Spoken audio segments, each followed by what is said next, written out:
I remember I was sitting in PM class one day and the recruiter reached out to me. He's like, "Oh, are you free for a call today?" And I was like, "Yes." She called me and she's like, "You got the job." And I straight away rang my girlfriend, I rang my mom, and I was like, "I've got it, I've done it."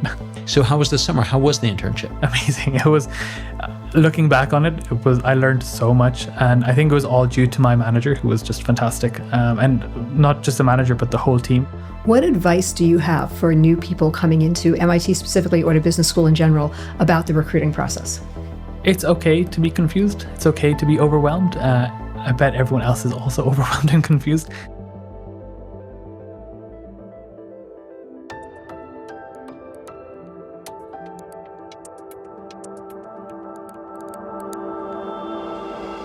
Aman Singh journeyed from Ireland to London to Boston for his MBA at MIT Sloan, and we are eager to learn more about this transition and his experiences. Our consultants here at mbaMission love hearing from former clients, and last April, Jessica Shklar got the kind of email our consultants particularly love. It read, "I just want to share with you that I landed my dream internship at Google as a product manager. I'm absolutely over the moon, and I cannot wait to move to the West Coast this summer. Thank you again for all your help and support getting me here. You were truly instrumental in getting me here, and I am forever grateful." Aman Singh not only got his first choice business school, MIT Sloan, but then went through an extremely competitive process to get a product manager internship at Google. He was the only one in his class at MIT to get the offer, and one of only 10 in the country. Let's hear more about it on today's episode of the mbaMission podcast. What triggered this conversation was the email you sent me that I think Harold referenced earlier about how you got your dream summer internship. And so I was so excited to hear more about it. So can you tell us first just what the internship was, but then I want to go back and understand more about the whole recruiting process. So just start with the internship and we'll go into more detail on it later. But just to set the stage. So I interned at Google this summer as a product manager. It was like a lifelong dream to work at Google. And within Google, I was working on the Chrome operating system team. So we were working on a new product initiative that I won't go into too much detail about. But it was essentially a new product that we're working on. It was very exciting because Google has not done anything like this before. And I kind of got to see it firsthand, use the product and kind of do a bit of go-to-market strategy bit around it. Very cool. We will talk about more, whatever you can share. But let's rewind to your first semester at MIT. Tell us about recruiting. How early does it start? What are the resources? Yeah, so I think one thing everyone says and everyone still feels is overwhelmed because investment banking and consulting are so structured, whereas product management is not structured at all. So everyone was like, "Oh, don't get stressed, it'll be fine." And I was like, I'll just focus on product management. But I did end up getting overwhelmed and stressed, and I did end up applying to consulting as well. But for PM, it's a bit all over the place. There were some people who applied to Amazon who were getting interviews in December, and some people getting interviews in April. There was, the Google applications, you applied to them in October or November, and you didn't get anything. I didn't get an interview till February. Wow, what are the resources? That is really something. Yeah. What are the resources that MIT provides to help you even navigate what jobs are out there? So the CDO is linked with the Career Development Office. They have all the positions available on their website. Other than that, the PM Club had a Excel sheet kind of circulated with all opportunities copy and pasted into this Excel sheet that you can go apply to. Additionally, my friend and I, we were both applying for PM jobs. So we had a Excel sheet shared between us to all the jobs we'd applied to. So we could see if, we didn't apply to either or. And we also had updates like interview or rejected or waitlisted or whatever. Did that get competitive with your friend? No, not at all. I thought it would have. I thought it would have got competitive throughout Sloan with people. But I never felt that. Even when I was preparing for Google, I leaned on all of them to help me with the interviews, and all of them gave me expert feedback. They told me like I was speaking too fast, I wasn't articulating enough, I wasn't focusing on the actual question but going off on tangents. And we were doing timed interviews, we were doing questions from a question bank that we found online. And I think without my classmates, I would not have gotten the internship. That's so interesting.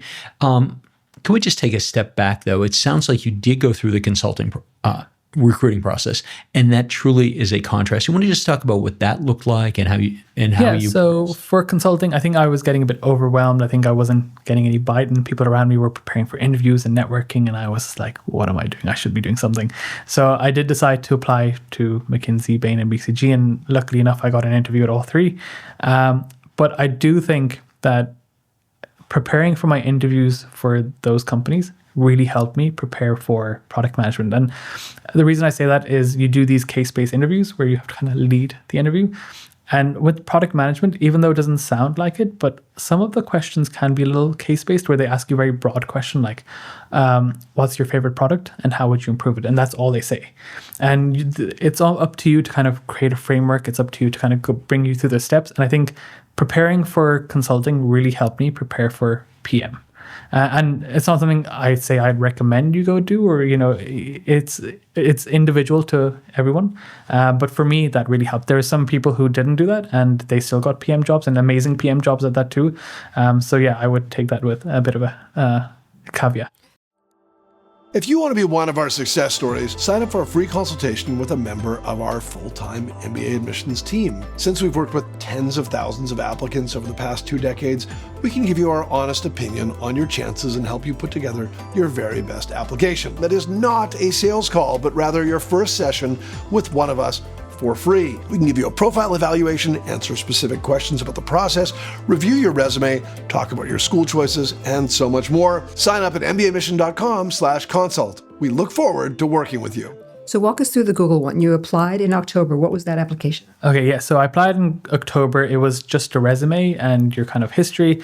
And when I went onto the Google website, I saw my last 37 rejected jobs as well. But you just apply, and luckily I had a reference from someone who worked at Google, who I worked with before. So he referred me internally, which is amazing. I applied, and then that was it. And then in December, I received a questionnaire. And basically, the way that Google works is they have 8 functions for MBA. So product management, program management, finance, people analytics. But you're not able to select a specific one you apply to. You basically submit your resume and then they choose the best fit for you if you do get accepted. But in the questionnaire, they do let you rank your which one you would prefer, and product management was number 1 for me. And then they also ask if you would like to update your resume. Is there anything else they should know, and your visa status, all these kind of generic questions. Do you know if that's selective? Did everybody who applies? No. No, it only went out to certain people. Okay, so it was selective. Yeah, I only know 3 other people at MIT, except for the ones that got the job as well, 3 others that got it. So it was a screening process based on the resume. Yeah. And then you get this application. So you knew that, okay, things are in progress, things are still alive. I mean, some people filled it out, but also then did not hear back from interviews. Mm-hmm. So, I think from there it goes on to a different step, which I think was team matching. So what they did was they distribute your resume to different teams within Google who are looking for product managers. And then if a team likes your resume, they will set up the interviews. So I think from my application, I saw that it was being updated constantly every day. So that made me think it's being sent out to teams. So what updated you would say sent to this? Oh, sorry. It's I would just check the portal on Google. And I was like, okay, it's updated. It's a good sign. Could be a good sign. So I was just like, fingers crossed, something good comes out of it. And yeah, and then I think it was on Wednesday morning, I got the email like, we'd like to schedule 3 interviews with you. And I was like... So it was 3 interviews? 3 interviews. Back-to-back, same day? Or? No. Some people did have them back-to-back. Mine were spread out over... So those were not selective. So you got all 3 at once. You didn't pass the first one and then get the second. No, yeah, all 3 at once. They were all with one team? All with my team that I joined. So the last one was with actually my manager. Second was with someone that I worked really closely with. And third one was another PM that was team adjacent. So worked in the same org, same kind of product, but was working on a different stream. Did they ask the same questions? No, not at all. So did you feel like they organized who was going to ask which questions? I think so, yeah. But it was stuff that we had prepared for because product management, there's a lot of great resources out there. My PM club really helped me out. So there's 6 categories of questions that can ask you. And I think one of them was product design. How would you design this product? Some of them are craft and execution. Like if you're having trouble with PMs or engineers, how do you solve that? Product strategy and go to market, things like that. So there's 6 basically criteria, 6 topics that they can talk about, and I had studied all 6 of them, and each of them, I think my first one was craft and execution. So how would you do this? What does being a product manager mean? And I think that's where I recall all of Jessica's advice on interviewing, where make it more of a conversation. But not only that, I was vulnerable. I talked about things that I have difficulty with. I was able to talk about it, and we were really able to relate on those things. And I think that made the conversation more human. And I think that really also set me apart a little bit. The second one as well, talking about my frustrations with my favorite product and why I have those frustrations, but relating it to my own experience. I think that was, again, really powerful. Being open and honest. I think all those different things that I learned from Jessica and I learned from leadership classes throughout MIT really helped me stand out. Did you ever get feedback afterwards, just casually in conversation, from those people that you interviewed with about how the interview went? I did ask, and I was told you're not allowed to give feedback. There we go. So then after those 3 interviews, what happened? So after those interviews, I think they said they would reach out to me within 2 weeks. And I was like, okay. And then I remember I was sitting in PM class one day and the recruiter reached out to me. He's like, oh, are you free for a call today? And I was like, yes. Yeah, always. You tell me. I'm so free. I will walk out of anything. Yeah. And then, she called me at like 5 p.m. I was walking home. And funnily enough, we were walking home to get changed to go to a recruiting event. And she called me and she's like, you got the job. And I straight away rang my girlfriend, I rang my mom, and I was like, I've got it, I've done it. That so is you fantastic. said a recruiter. Is that a Google recruiter? A Google recruiter. So MIT, you navigated the Google process with a recruiter who does summer internship?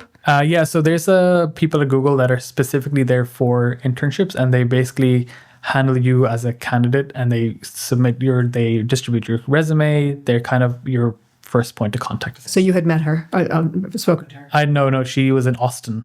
You had spoken to her? I just spoken by email, yeah, but there was no kind of resume screening. I think because I was referred. I don't know how the process works specifically, but she helped me schedule the interviews, and that was about it. That's great. And then where was your internship? So in South Bay, so San Jose, which is kind of their new campus for Android and platform and devices. So I was living out in Sunnyvale, in front of the Sunnyvale. Did they help you with an apartment? They did send out some links, and they did provide a really generous stipend. But I ended up finding a place on my own with another classmate of mine. So tell us about. You said there were 10 other MBA? 10 other MBAs, but we're all spread out. There were some in New York, there was Seattle, in San Francisco, in Mountain View. Where are they from? Were anyone else from MIT? No, I was the only one from MIT, so extremely lucky and grateful for that. There was a few people from Kellogg, Harvard, Berkeley, and Wharton. And did you all get together ahead of time, or you were working in different places? We were all working in different places. I did manage to meet some of them who were working in Mountain View and San Francisco, so that was really nice getting to meet them. One of the people I met in San Francisco had a very similar background to me. She was a machine learning engineer like I was. She was at HBS, and we were able to talk about it a lot. But all, people at Google, extremely great. And they look for Googliness. They look for people that really fit into the culture, and you could really see that. That's so interesting. So how was the summer? How was the internship? Yeah, amazing. It was, looking back on it, I learned so much. And I think it was all due to my manager, who was just fantastic. And not just the manager, but the whole team, like the VP, the directors, the PMs, the engineers, like everyone from top to bottom was amazing. So what happened your first day? So first day, pretty nervous, all about onboarding. My manager was like, take your time on board. It's fine. We'll have a conversation when you're up to scratch. I had my conversation. He kind of outlined the project for me a little bit. And I was like, okay, sounds like an interesting project. I thought it would be, working with engineers, applying some sort of functionality, but it wasn't that at all. It was kind of more on the strategy side of things. Not what I expected, but I was actually kind of grateful for it because I'd never done anything like that before. So it was definitely an opportunity for me to learn, try a few new things, and with the guidance of really experienced people. Did you reach out to your MIT contacts who had helped you along the way, the PM Club, when you got this very vague strategy assignment? Yeah, so a lot of my friends were PMs as well at Apple and Amazon, at Capital One. So we were constantly in communication with each other, which was amazing. We were talking about our experiences, what we should do, advice. My roommate was at Audible. We were constantly kind of going back and forth. That's interesting. Would you say that your classmates who were most interested in PM roles, did they end up getting PM internships? Even though we were told it's really hard to break into, they all got an interview. I would say that. I think 95% did get a PM. Even if they didn't have a PM background Even if before. they didn't. The majority of people, like my friends that did, like my roommate, he got into PM. He was in investment banking at JP Morgan. So the switch there was insane. The others, they came from consulting backgrounds, strategy backgrounds. I think I was one of the only ones who came from a tech background. That's so interesting because, Jessica, I don't know about you, but frequently we're hearing that if you don't have a PM background, it's very hard to get a PM role. It sounds like you were hearing the same thing, but that's not. We heard the same thing, but yeah, definitely, I would say you just need to network and try and, show your best self, essentially. I want to ask you what Googliness is. Yeah. You know what? I'm figuring out that for myself, but I think it's just being a good person, helping out people, making sure you're there for people, talking, listening. It's all those things that we hear in the MBA, like, active listening, communication, feedback, and the things that everyone's like, oh yeah, I know all that. But like, do you really, I thought I knew all that, but I didn't really. I think listening for me is awful. I barely listen to people after I've gone through it. And, I apologize to my girlfriend and my family for that. But but being Googly and just like really just kind of being there for your team, making sure that you're dependable and not even just dependable, but you're vulnerable. You're letting people know what you're feeling. This may be a sensitive question. Did you get the job? I don't know yet. I think there's a few things that need to happen beforehand. I think I had an internal recruiter who reached out to me. I filled out all my feedback. I think my manager was pretty happy with the work I did, hopefully. And then what happens is they look internally. I think there's some headcount things that they need to go through, but it's an internal process. It's all very long. And do you have to interview again at any point? I'm not sure. But maybe if there's like a bit of team matching towards the end, maybe I'll have to interview with different teams. But I think right now I'm just waiting for some updates. And when will you hear? So they did say for PM MBAs, it's, next year in April, which... Wow. So it's that long. Are you going through recruiting again now? I don't know yet. I don't know. I would love that return offer and, Google, please give me one. But no, I think... I'm going to just take some time off, enjoy myself a little bit. I had a great time, cherished that, be grateful for it. And then I think in the spring, we'll reevaluate. And if you do get the offer, would you stay in the US? Great question. I think I would like to. I think I'm open to wherever. Yeah. Aman, we just haven't had the chance to touch on some things we talked about off the line. Do I understand that you're planning a trip to New Zealand and MIT? MIT have these study treks that happen in the spring, and basically students lead this whole trip. They talk to companies, and they plan the whole itinerary of what you're going to do each day. There were some amazing ones last year. I didn't go to them, but my friends did. There was the Nordic trip. There was the one to Australia. There was a few others. And this year I'm trying to plan the New Zealand trip. So we've got a few people who are going to plan it with me, but we essentially need to put in a proposal, see if it gets accepted, and then we will go from there. What advice do you have for new people coming into MIT specifically or to business school in general about the recruiting process? It's okay to be confused. It's okay to be overwhelmed. I bet everyone else is also overwhelmed and confused. But if you come in with an idea of doing product management or consulting, you're going to get confused. You might say, oh, I'll try VC or PE. And it's great to explore those things, talk to people that have worked in there, talk to alumni, talk to the clubs. But, I would try to stay focused on what you came in for. Obviously, you've thought about it a lot during your application process. You want to do it. And it's an internship. It's an opportunity for you to try it. So I would try it. I would, give your best. And then if it doesn't work out, if you're not a big fan of it, you can always recruit for something else full time. No, that makes sense then. Listen, this is really terrific. Thank you very much for spending some time with us. Please keep us posted on the return offer. Absolutely. And good luck with the recruiting, with Google, with MIT Sloan, and with that trip to New Zealand. Amazing. Thank you so much, guys. Yeah, of course. Exciting news! You can now access On Track by mbaMission for free. Take our 2-minute onboarding questionnaire to personalize your learning path. Choose the free plan, and you'll have unlimited access to our complete modules on MBA application timelines, standardized testing, your professional background, community leadership, school selection, and more. You'll also get access to select lessons from our brainstorming, personal statement, essay, resume, and recommendation modules. It's a great introduction to the On Track platform and will help you jumpstart the MBA application process. Get started today at ontrack.mbamission.com.